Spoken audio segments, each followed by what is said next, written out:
the priests in these, especially in remote areas, they would go on, some of them who stayed despite all difficulty, they would go on with the daily worship, and traditionally they would have visitors to the temple who would give them a little something. That was the tradition.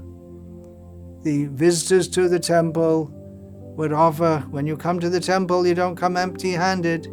You offer some fruit or some rice or some ghee or some monetary contribution, some for the deity, some for the priests in respect for them and in acknowledgement that they are running on this temple which fulfills my religious need, and it's my duty to offer something to them. But what was happening, people weren't coming.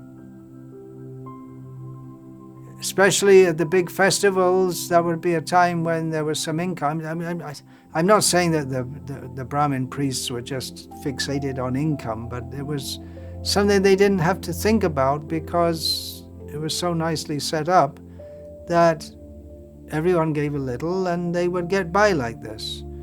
But in many cases, the priests who were struggling on, they didn't have money.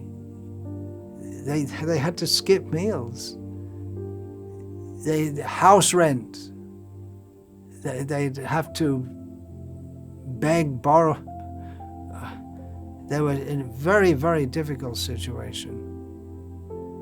Nowadays, we have YouTube, we have phones, and people get to know about these things. People didn't know.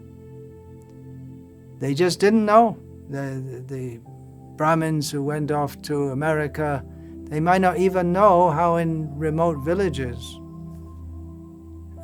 their fellow Brahmins were struggling so much